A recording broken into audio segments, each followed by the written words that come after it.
Common good morning to you, as we like to say around here. And look, our podcast and live stream is new to us in this rendition. So we're so glad that you're here.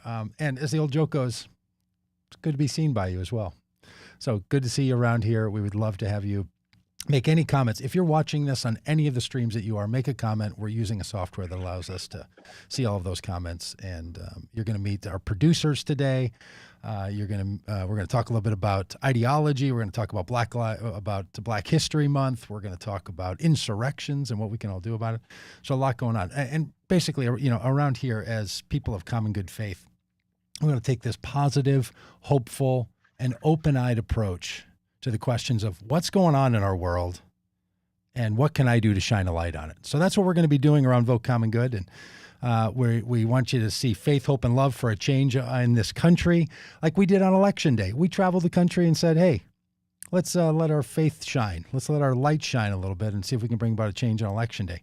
And it actually happened. Now, I'm Doug Padgett. I'm your host. And today we're going to, like I mentioned, we're going to be talking about this podcast because we're just launching it now and as a live stream. And so much more is going to be happening with us. If you haven't yet gone over to Vote Common Good and been on our website, please do. We'd love to see you over there.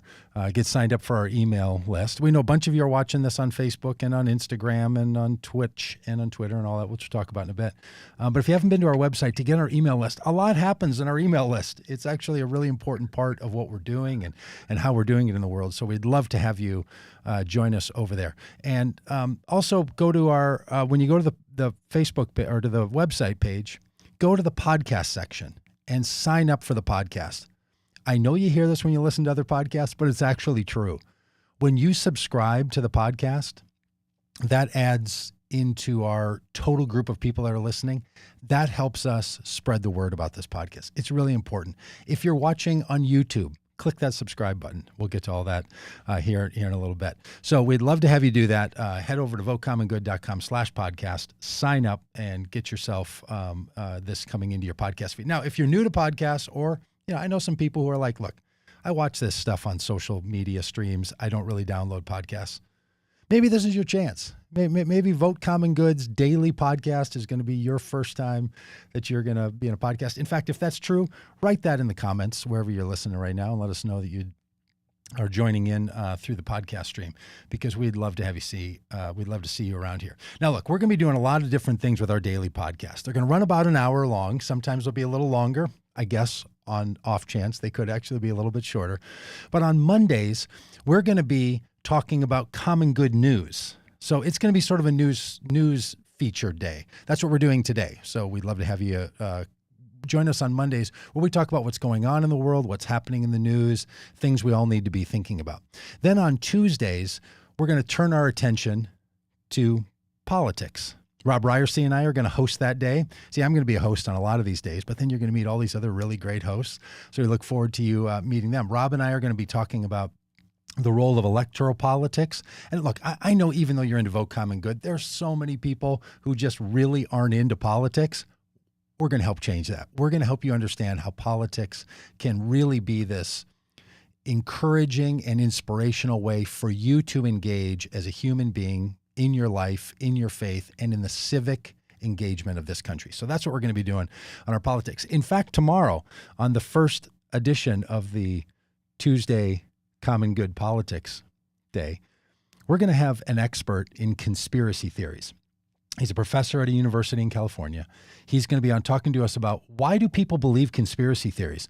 See, one thing that's happened in our politics, it's been taken over by a rash of conspiracy theories. So we're going to talk to him about what we can do about that, how we can engage. And with all of our podcast days, this is designed to help you see what's going on in the world and figure out how you can shed a little light on it. On Wednesdays, we turn our attention to faith, and we're joined by Laura Truax, by Dominique Gilliard, by Stephanie Spalding, and me. So we're going to be talking about the role of our faith. For all of us, we're Christians, we're Christian pastors, and 4 Christian pastors talking from a variety of vantage points about our faith in the world that we live in today. I think you're going to love it. Now, look, you might say, boy, I'm more interested in politics than I am faith, or the other way around. I'm more interested in the faith than politics. In our podcast stream, you'll be able to find just the stream that you want. They'll be listed by day and listed by topic. Now, I think you're going to want all of them. You're going to want to engage in every one of them, including on Thursdays where we talk about crucial issues. So Thursday is going to have a little bit of a different feel. We're going to talk about topics and issues that we know matter to us. We're going to talk about issues like abortion, because that matters so much to people of faith when it comes to their political life. But we're also going to talk about things like a narrative in our country that says that some groups, white people, are better than other groups like black people. We're going to talk about issues of white supremacy and racial injustice. We're also going to talk about things like the environment. This Thursday, we're going to have a group on that's put together this beautiful documentary helping us understand the connection between the Christian right and anti-environmentalism. They put together a documentary called God and Green, and they're super clever. They use the $ for the and between God and green. So we're going to be talking about things like that on Thursday. And then on Friday, we turn our attention to something we think matters so much, which is science. Paul Wallace, who's an astrophysicist, is going to be our co-host on Fridays. So, okay, all that to say that there is a lot that's going to be going on in this podcast. So we know that daily is a lot. We know that there's going to be a whole range of ideas and thoughts and perspectives and voices. And around Vote Common Good, we think that's a really good idea. That's what we want. The reason we're doing a daily podcast, and then if it really goes well and we can get some best ofs together, maybe we'll combine all that together on the weekends and give you just a best of weekend podcast with some special features to it, is because we know that there are so many issues that we have to talk about. We can't just talk about politics. We can't just talk about faith. We can't just talk about civic engagement. We can't just talk about issues. We have to be able to talk about all of it. And we keep meeting around Vote Common Good. We keep meeting really, really interesting people. So the reason we're going to do this thing every day, the reason we're going to have a weekday daily podcast is because there's just too many people for you to meet for us to just do something once a week or twice a week or 3 times a week. All right. Now, lots of ways you can get this podcast. I already mentioned that you can get it over at the podcast link. But if you just want the live stream, you can go to Vote Common Good page on Facebook. So find us over there because that's a really great place for you to connect. Maybe you're somebody on Twitter and you're watching this, say, on Facebook, but you also want to know that we're on Twitter. Go to Vote Common. See, at Twitter, we just abbreviate everything because they limit the number of letters that you can have in your username. So there wasn't enough room for Vote Common Good. Most everything else is sort of the social stream / Vote Common Good, but not at Twitter. Twitter's just Vote Common. So find us over there and follow us too, would you? If you're a tweeter. Okay, now here's one we're going to be using, which is new to me, twitch.tv. Do y'all know Twitch? I don't know if you're familiar with Twitch, but Twitch is something else. It is a video live streaming social space. Vote Common Good is on there. Now, lots of other things are on Twitch as well, like people playing video games. But we're on there as well. So if you're new to Twitch or if you're like, unbelievable, Vote Common Good has found itself over to Twitch. By the way, we're also on TikTok, but that's a whole different vibe that's going on. And of course, we're over on Instagram. So if you're following us on Instagram, now we have a special little Instagram setup because Instagram is the special kid in the group. So we have to have a phone pointing at an iPad for the stream on Instagram, but we'll talk about all of that stuff later. And of course, we're over at YouTube. So go to youtube.com/c/Vote Common Good. That's how YouTube does their fancy little URLs. And by the way, when you're over there at Vote Common Good or on the YouTube channel on Vote Common Good, be sure you subscribe because if we get to a certain number of subscribers on a YouTube channel, that allows us to not only use monetization, but to do a whole lot of other things inside the YouTube channel. So, okay. And again, you're going to want to find this all over at the podcast link if you just want the audio podcast. All right. So enough of that, enough of all the things that we have going on and all the places that we're going to be pushing this out to you. Hey, this is my home studio. And by the way, today I'm standing up. I'm running a stand-up desk. Some days I'll do this while sitting down. But, you know, they say that sitting is the new smoking. I actually know people who sit and smoke, so I don't know what that means for them. But sitting is the new smoking, they say, and you have to stand up. And because we're spending all of these hours putting podcasts together, I'm going to do some of these days standing up. Now, what are you doing? How are you following on this? How are you listening? If you're in the podcast stream only and you're listening to this on the podcast, why don't you send us an email to podcast@votecommongood.com. Tell us how you listen. Or if you're on any of those social channels, give us a comment. Are you sitting on your couch with your laptop in front of you? Or do you have your phone in your hand? Are you like I know a lot of people do when they scroll through and watch videos. Are you, in that part of the house where you take care of your personal business? Just let us know where you find yourself and how you're engaging in our stream today, because we want to know what you're up to, and so do other people, because we're trying to build a community of people that are paying attention to what's going on in this world and figuring out what we can all do about it. All right, section 2. By the way, this podcast today is going to come in 6 sections. So section 2.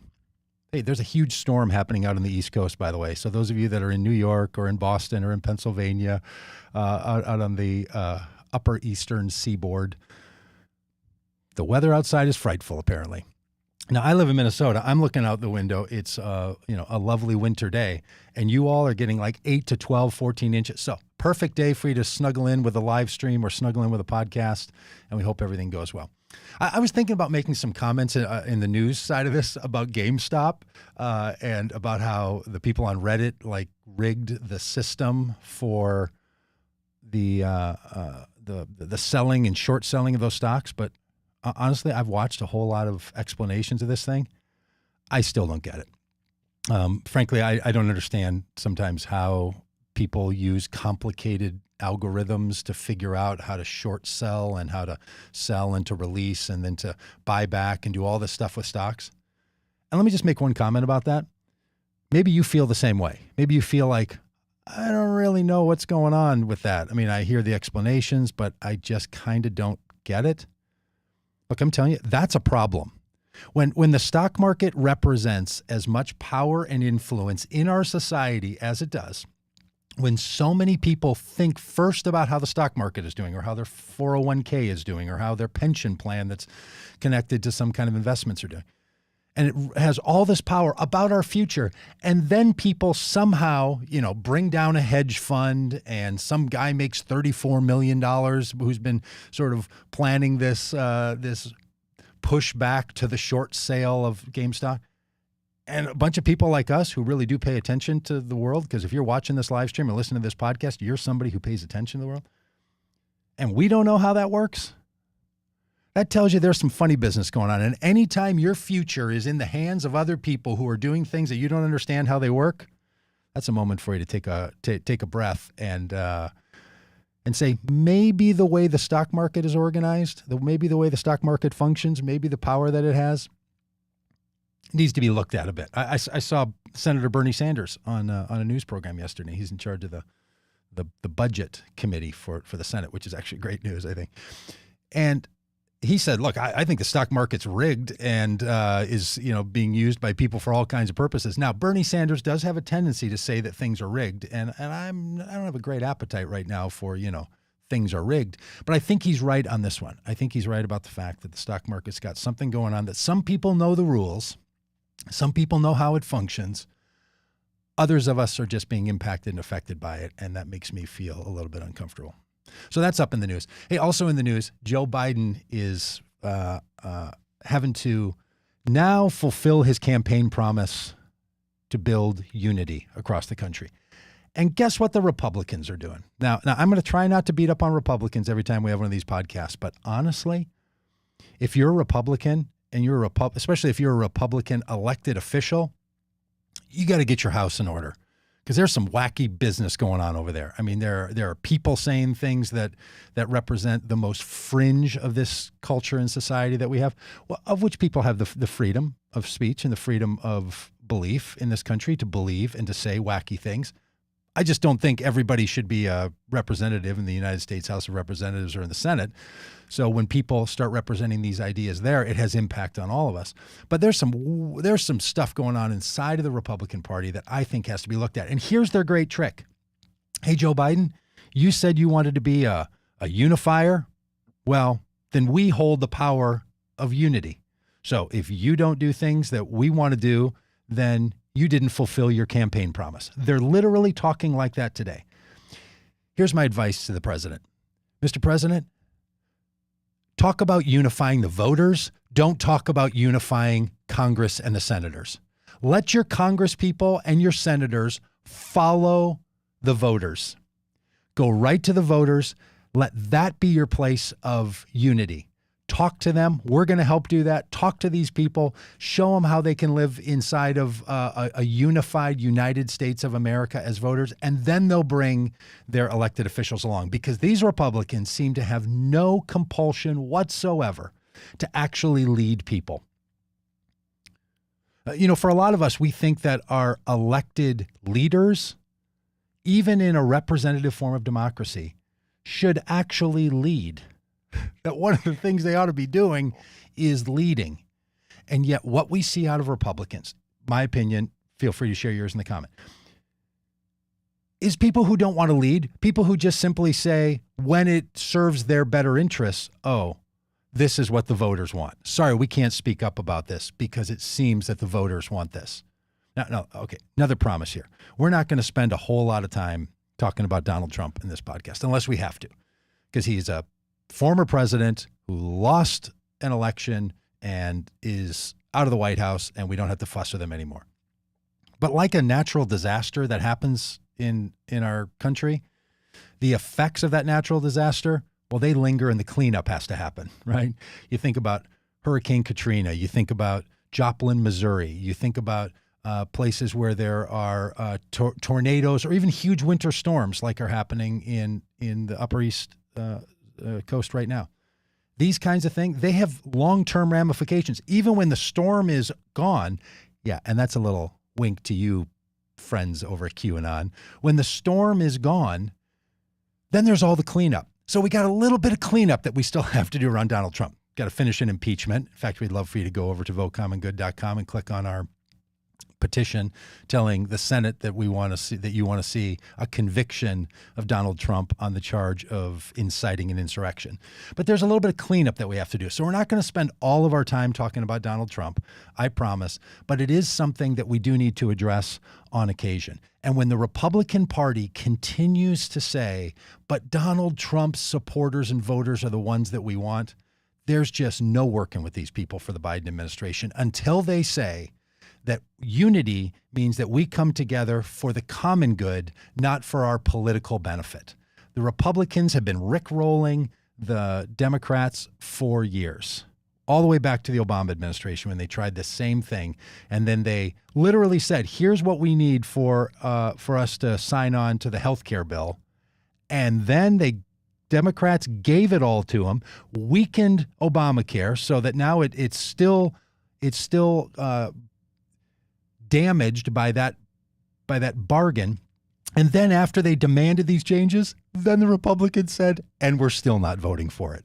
So they haven't acted in good faith for more than a decade. And the idea that they're going to do it now, when they're telling the public and they're telling the Biden administration what they're going to do, that they're going to try to stand in the way of unity so that Joe Biden can't fulfill his election promise. It's just unbelievable. So please, Biden administration, build unity in the country with the voters, even if you have to leave some of the hundreds of elected officials of the Republican Party to the side. And on that, look, this COVID relief bill that's happening right now, it's gotta get pushed through. Is $1.9 trillion a lot? Yeah, it's a lot. You know when you'd spend $1.9 trillion? When there's a year-long global pandemic that has shut down our economy, has closed our schools, has nearly bankrupted our states and cities. Yeah, that seems like a time when the federal government would want to use the power of the federal government to leverage the movement of dollars into our economy and to spend that kind of money. There are just times where you have to spend your way into success. And this is one of those times. So I think it is, whether it's 1.9 trillion or 2.6 trillion or 1.4 trillion, you know what it's not, Republicans? 600 billion. I mean, these same people who are now saying we can't spend that kind of money didn't seem to have a problem when there were tax cuts that sent an entire portion of our economy into deficit spending. So this is the time when you spend that kind of money. We're going to talk about economics in this podcast on some of these days going forward, so we're not going to get into it now. But just a little caveat. When the federal government spends money, they don't spend it on themselves. There's no mechanism for the federal government to spend money other than to put the money into the economy. The federal government's spending redistributes the money from the tax revenues into our society. So you spend money, it goes into the economy. And what's the one thing that everyone knows fuels an economy? Fuel. And if it's a financial economy, it needs money to move through the system. All right. How about if we try a little bit of conversation about this crazy impeachment and insurrection that happened? Now, I'm just going to play a little video for you here in the background because I don't want us to ever forget what the insurrectionists did. The insurrectionists in this country plotted, schemed, joined together, and ran on the Capitol. How many people were involved in this same thing? How many people were engaged in this? It's in the hundreds. It's in the thousands. Might it include some people who are in elected office? Maybe. But you know who it definitely includes? People with Trump flags and people with QAnon flags and people with the Christian flag. Here's the thing. There is no way that insurrection happens in our society without the support and care of religious white voters. They were all over it. The people who took over the Senate stopped and the Senate dais stopped and prayed a prayer in Jesus' name that sounded just like it was at some kind of an evangelical church or summer youth camp. These people speak the vernacular of faith. They came in under faith. Now, did they cheat the faith? Did they lie about the faith? Did they steal the faith? Of course. But that's what people do. And when people of good faith see other people running bad on your story, you got to speak up. So we are not only dealing with a one-time insurrection. And look, the habit of this country is when there are, people of white nationalist impulses, say Timothy McVeigh, say the bombers at the Boston Marathon, say the mass shooters, then we all stop and say, oh, you know what you're talking about? You're just talking about a lone wolf here. I mean, all we can do is sort of reflect on the fact that, onesies and twosies, certain people are going to do crazy things. But the FBI, Homeland Security are all saying the number one threat in this country to the stability of this country is organized white supremacists and white nationalists. And who's at the root of all of that? People of faith. So what happened on January 6th cannot be forgotten. Look, I don't want to think about it all the time. I don't want to play these videos. I don't want us to have to see over and over how these people, full of such anger and such rage, were willing and felt that it was their right to do it.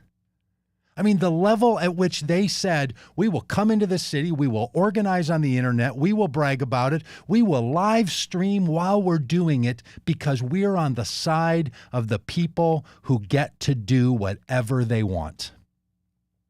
That is what's at the heart of this insurrection. And that is what has to be at the heart of any kind of a response to this insurrection. Now, there's some deep issues that go on in our society.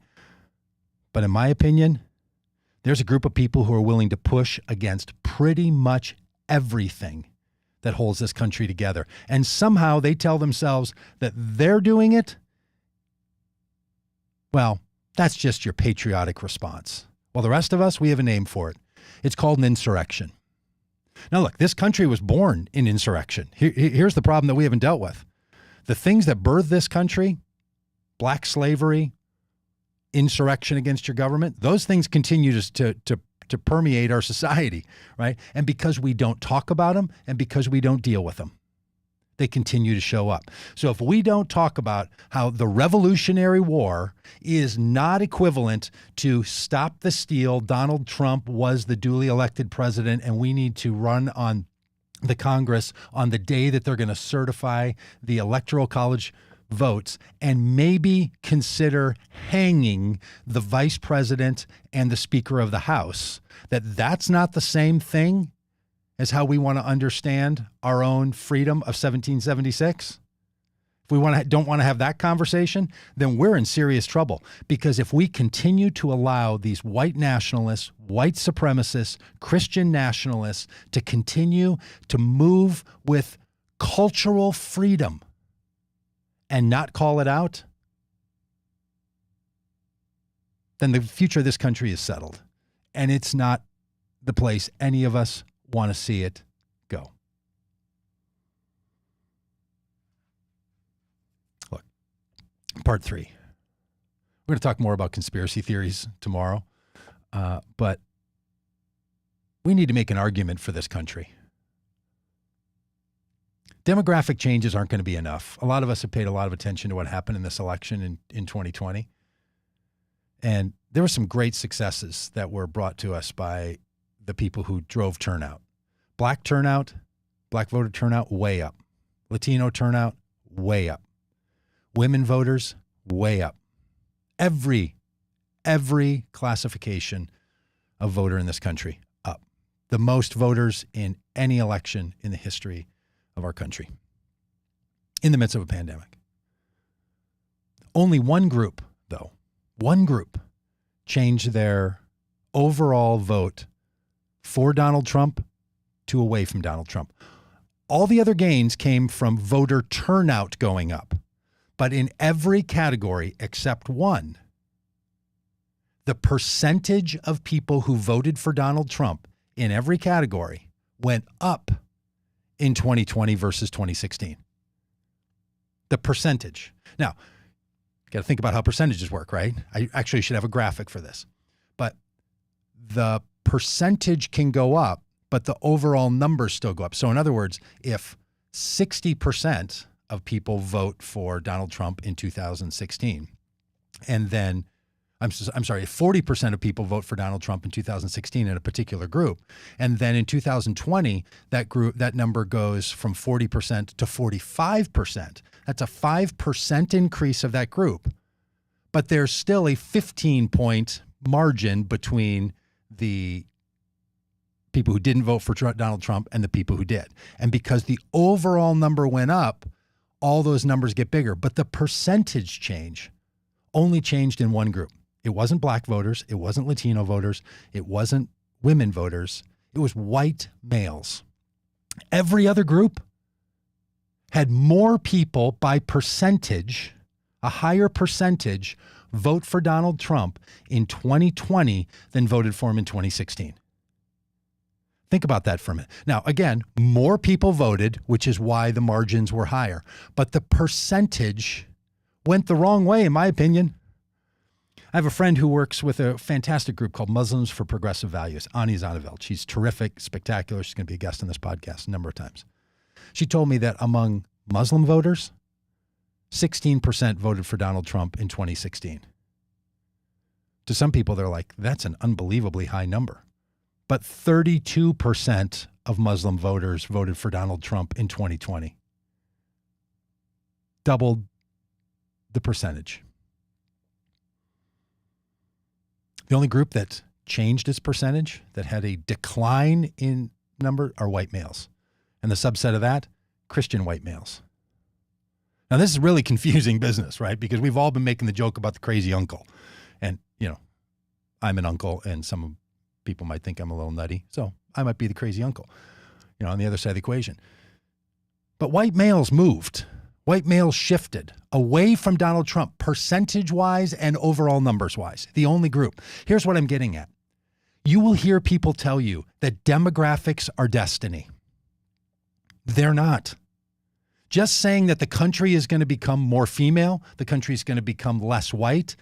What 2016 to 2020 showed us was you cannot expect that simply that shift is going to bring about the changes that we want.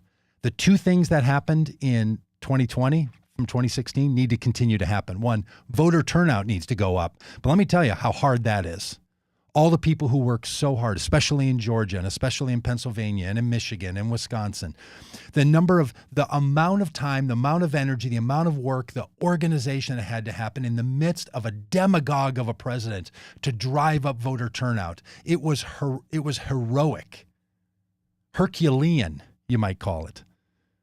So much took to move that voter turnout up. The other thing that happened, in smaller percentage, but significant, and without it, we wouldn't have seen the outcome of this election the way we saw it. Persuasion. We have to persuade people.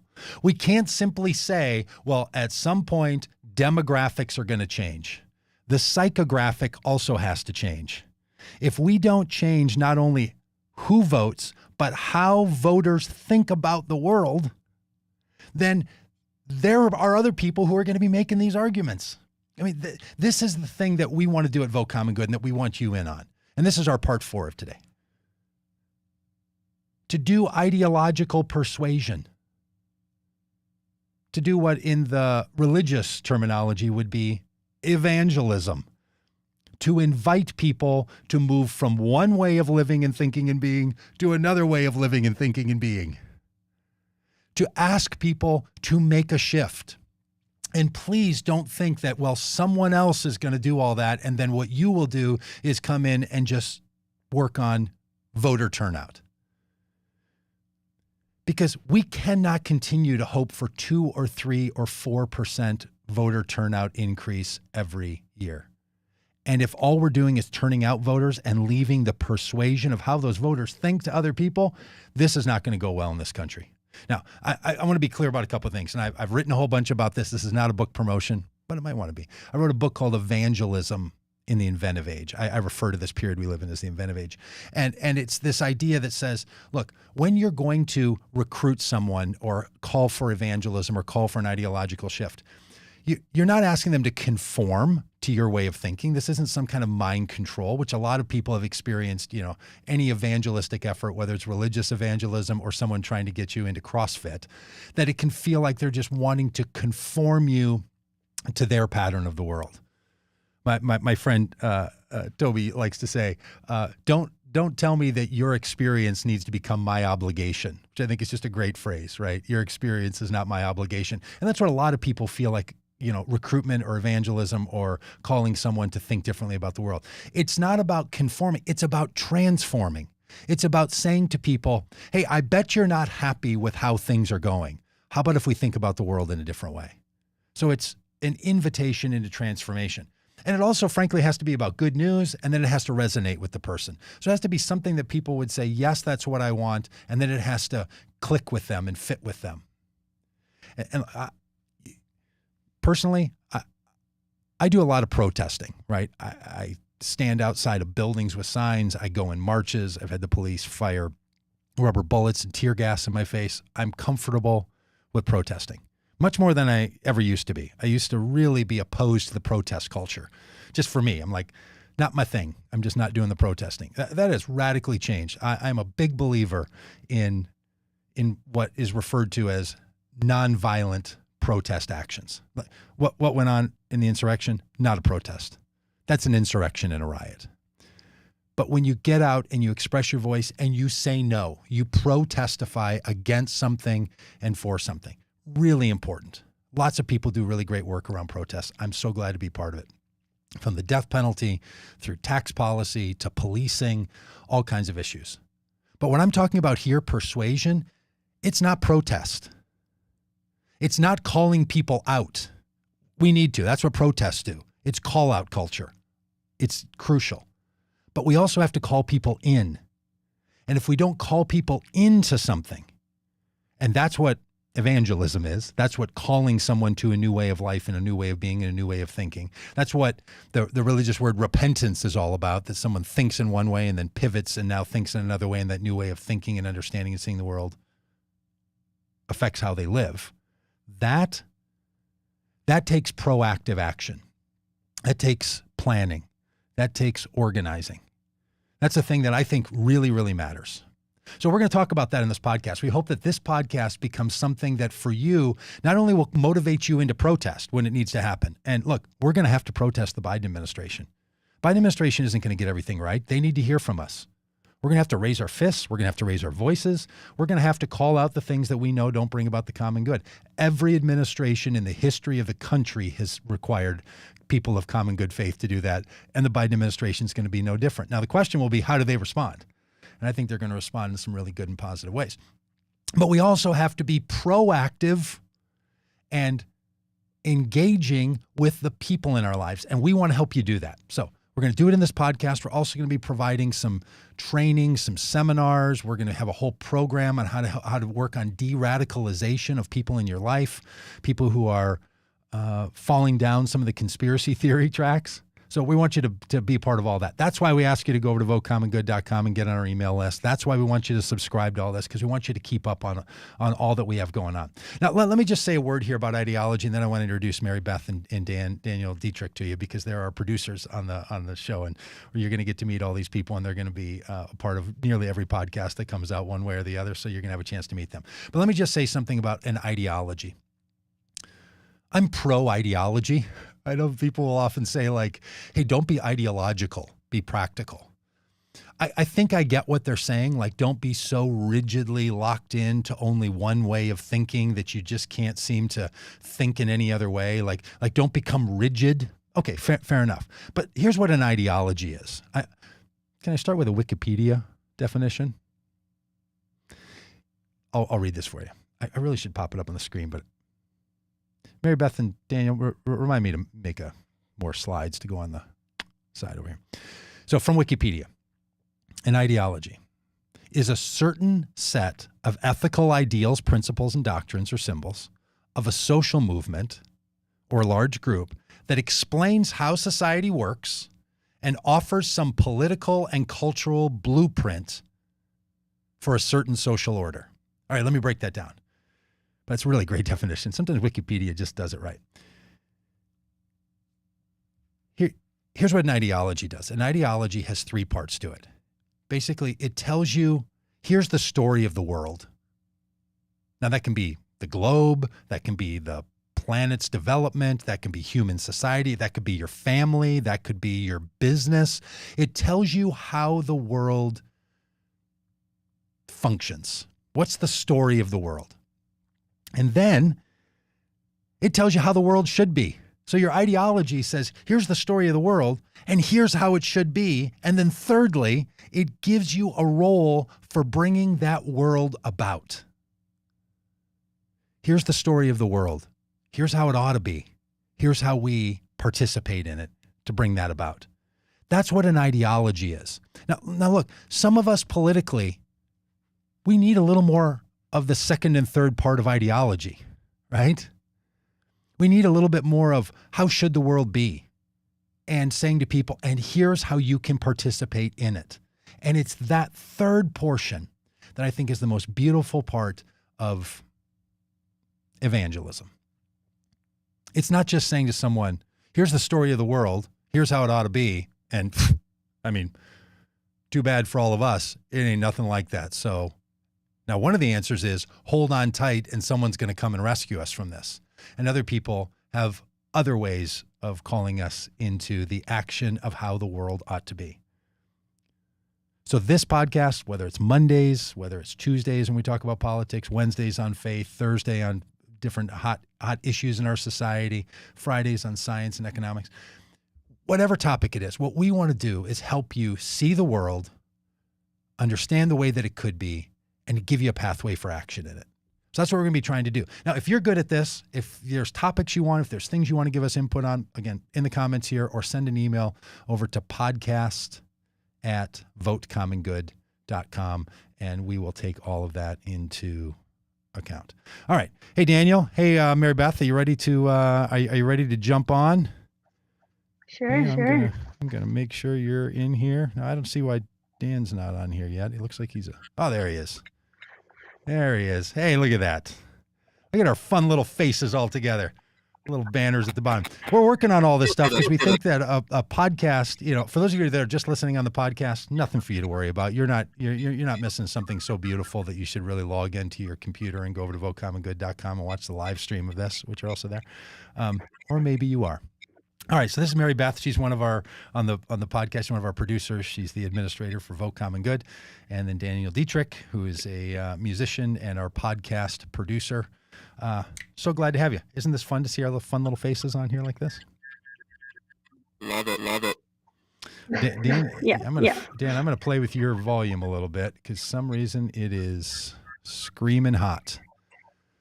So I don't know if maybe you've got the control for that, but it was just it wasn't too loud. It was just all distorted. All right, hey Mary Beth, any thoughts for us on the podcast and what people should keep an eye out for, or what's kind of happening going on?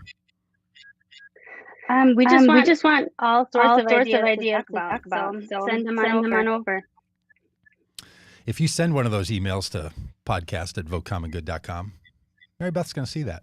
Well, I will too, probably Daniel, but you know Mary Beth well. So if that makes you feel good about the world, as I hope it does, Mary Beth will be the one to take care of that. Daniel, how are you thinking about things on this podcast? Like you mentioned earlier. Is it crazy echoing? Yeah, that's some crazy business on that podcast, on that voice right there. That is, it's like you got a sample rate turned up, so you've got that kind of 1980s dance mix version. Yeah, that's crazy. Okay, hey, Raz Ka on the chat is saying that we need to mute. Well, we'll get this figured out. Anyway, that's Daniel. That's Mary Beth. We're making all this stuff happen for you, and we're super glad to have us all here. So we'll figure out what's going on with Daniel's fancy mic, and Mary Beth and Daniel will be back around all the time in the Vote Common Good world. So we want you just to know that there are people who are thinking about this with you, and we're part of that, and we want you to feel like this podcast and live stream is a community for you to grow in, and you're going to be meeting all of our different hosts and all of our different guests. Today, I have obviously blabbered on for nearly 42 minutes, and it might happen on Mondays with some sort of news analysis and opinionating, but the Tuesday, Wednesday, Thursday, Fridays, it's going to be a whole collection of people. So your screen is going to be filled with faces, and your ear pods are going to be filled with all kinds of voices. So we're super glad to have you all around here.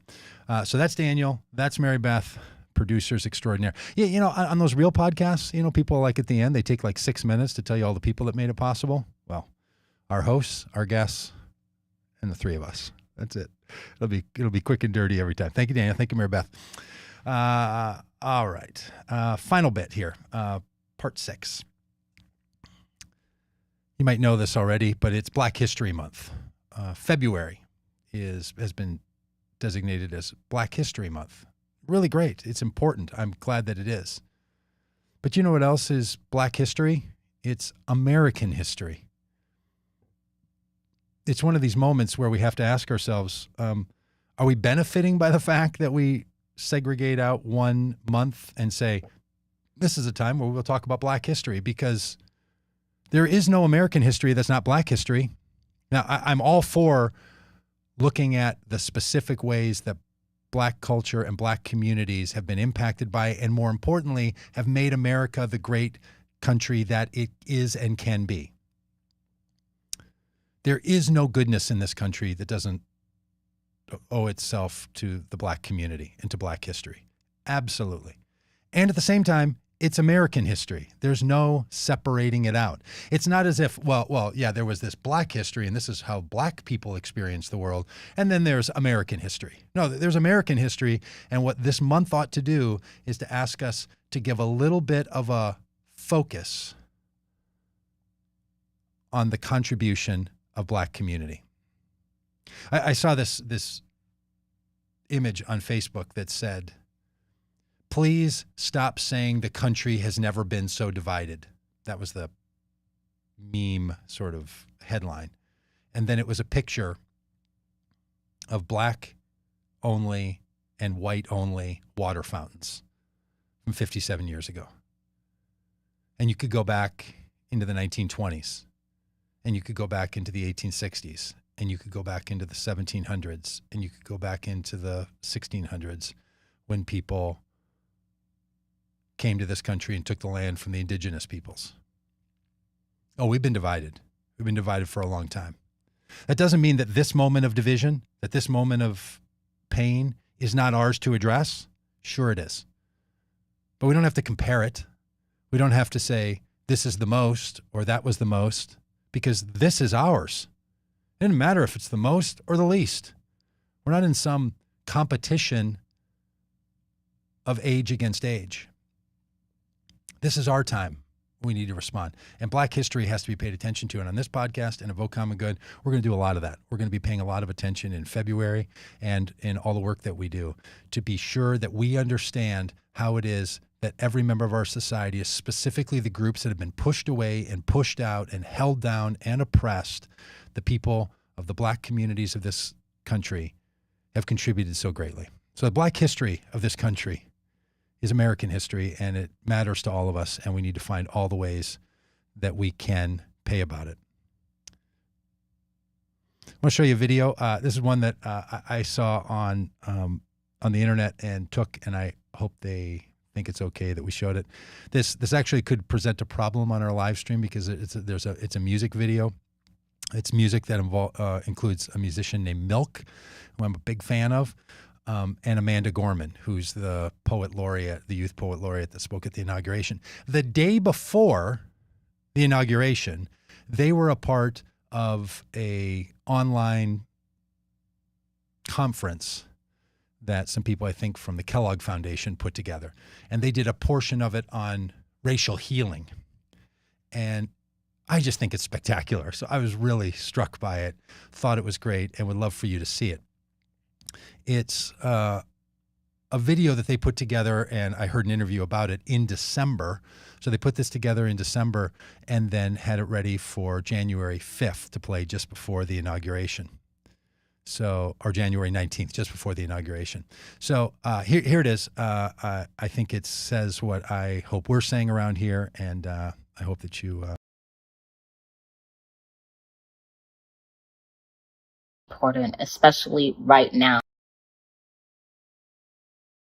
Racial healing is incredibly important, especially right now, because no one benefits from a system of inequality.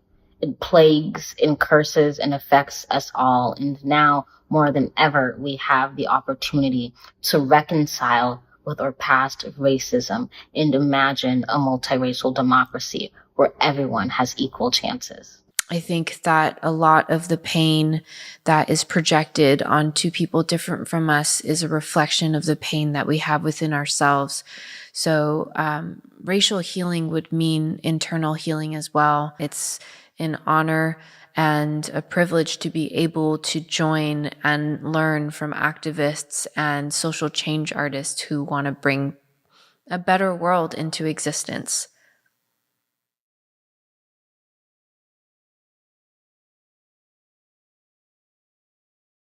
She was somebody's daughter, somebody's friend, someone who built her dreams with every breath, whom others could depend.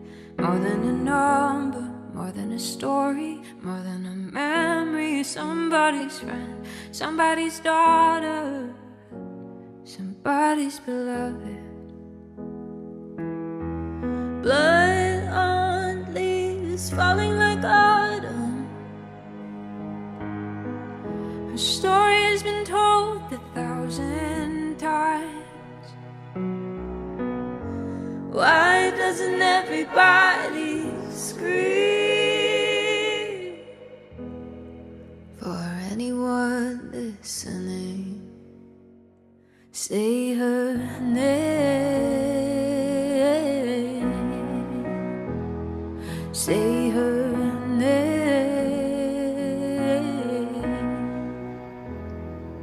How do we heal after the loss of a daughter? When will the whole world holler to dress the wound? We first have to address the pain. To honor the person, we must first say the name. And sometimes, to heal the burn, we must first forgive the flame. We reconcile what has been wrecked recover what has been covered over, and mend that which has gone unmentioned. It is one thing to remedy, to stitch ourselves toward a past norm, but racial healing calls us to transform into something better, something more, like the broken bone that becomes stronger than before. He was somebody's father, somebody's son, someone who dreamt of seeing his daughter grow taller and fall in love. More than a number, more than a story, more than a memory. Somebody's son, somebody's father, somebody's beloved. Blood on leaves falling like autumn. The story has been told 1,000 times. Why doesn't everybody scream? For anyone listening, say his name. Say his name.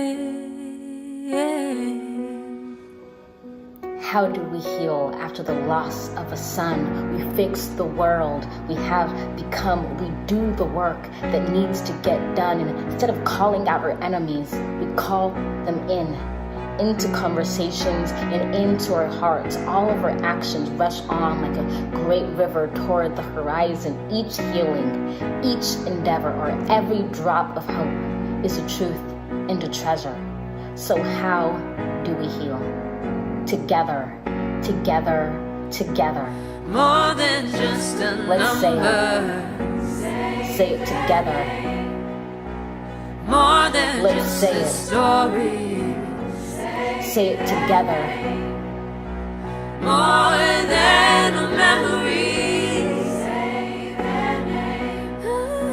Say their name. Say their names.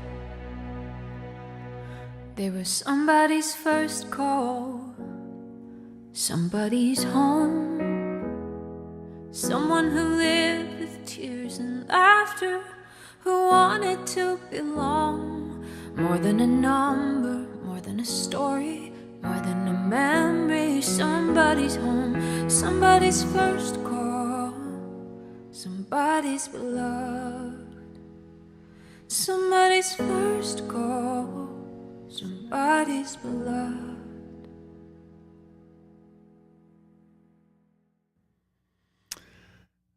I don't know about you, but that is so good, right? So that is a song. You can watch the video of Milk that she did, and it's about people who've lost children to gun violence. And then Amanda Gorman put a spoken word over the top of it, and then they combined those two together, where these art forms start to make commentary on one another and create something new. You know, Amanda Gorman's big push there and at the inauguration in her work is together, together, together is how we do this. And she's not somebody who takes togetherness as a simple platitude, right? Milk, Amanda Gorman, these people are the current leaders of social movements in this country and active and artist activists, as Milk put it at the beginning. So I think it's really great, and it's a bit of a theme for, at least for me, and I hope for this podcast as we push ourselves forward. Again, really glad to have you with us today. It's our inaugural podcast and live stream. I'm going to go back to Daniel and Mary Beth. We're thrilled to be with all of you, and I'm seeing lots of these comments in on the social streams. We will do more to put those up and to put those out, and those of you that are on the podcast, we'll find ways for you also to be contributing to these podcast comments and to get these back to us. So thanks so much. We're going to be back tomorrow. Most of the days, these podcasts are gonna be recorded and live streamed at 10 a.m. Central Time, except on Wednesdays when it's at 9 a.m. Central Time. So if you want to be part of the live stream on this, it's 10 a.m. every day except for Wednesday. at 9 a.m. So we'll see you tomorrow morning, 10 a.m., when our conversation turns specifically to the question of politics and how we're political in this world. And again, we're going to talk with a professor who specializes in conspiracy theories.